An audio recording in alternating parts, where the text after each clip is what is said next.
Welcome to the Irish National Heritage Park. My name's Eoin Donnelly.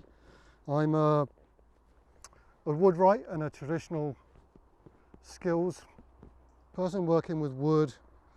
And we're here today doing a bit of hedge laying around Neolithic site. As you can see, the hedge I've already started laying is a hawthorn hedge, so it's a white thorn, very thorny, so hence the gloves and drop down visor, protect my eyes and my hands. So this is rejuvenation of the hedge. What we do is we planted a hedge probably 6 to 8 years ago. I think this was planted.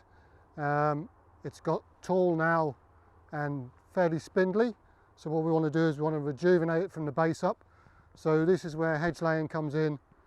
It produces a living hedge. It rejuvenates the hedge. But also, if you were a Neolithic farmer or even a modern day farmer, because we're still doing hedge laying, it's a stock-proof fence as well. All the thorns and the branches are laid down and it's a barrier against animals. So pre-barbed wire, this is what they would have done to enclose their small fields to keep animals in. Using the axe then, I'll make a number of small notches. And then a long cut, so I want a long hinge, and then you can see it starts to crack, and once it's cracked I can thin it out a little bit more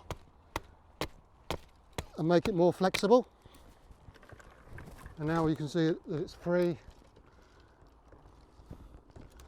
and I can manoeuvre the stems into the places I want them. And then the important thing to do is to take off this horn or nib that's sticking up from the cut.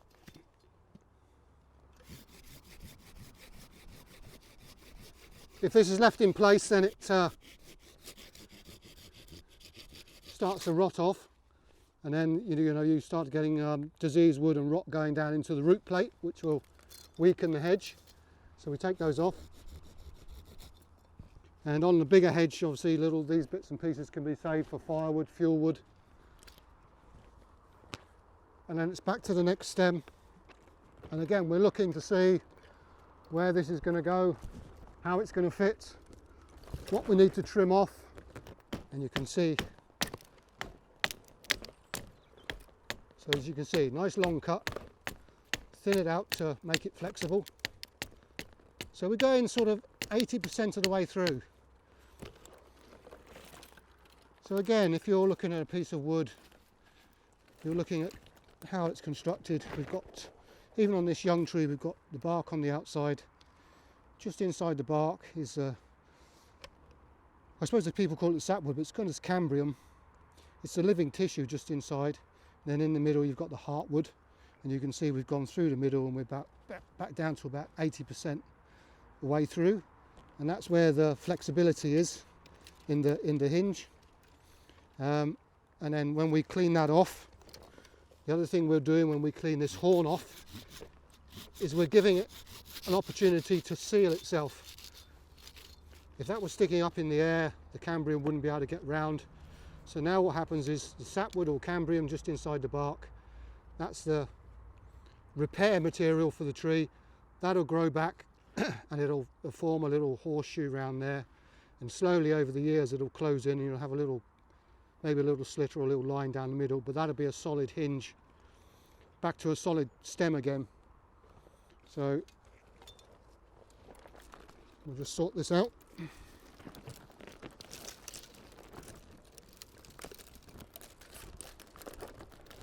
So if you're going to have an attempt at hedge laying, best thing to do is to go on a hedge laying course, which of course I run from time to time, and the Hedge Laying Association of Ireland, their website has courses as well.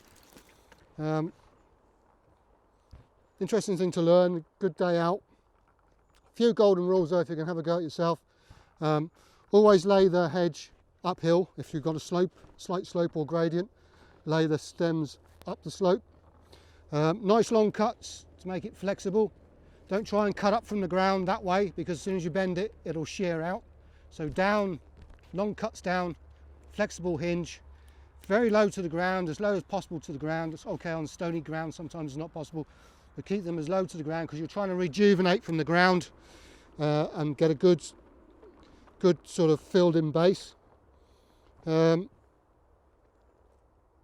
haven't done it today, but we'll be stabilising the hedge with stakes every sort of 18 inches, half a metre, just to stabilise it, stop it from rocking about.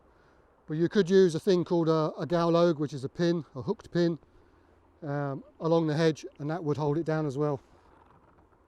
So there you go, that's hedge laying. Yeah, as I say, you can see my work on my website. You can visit the Heritage Park, Ferry Carrick, which is, you can see my work there because I was lead carpenter on the rebuild back in 2011 through to 2013. So all the houses here were built by me and my crew. There's a Viking house you can visit in the Botanical Gardens in Dublin, one of mine, and another one in Waterford.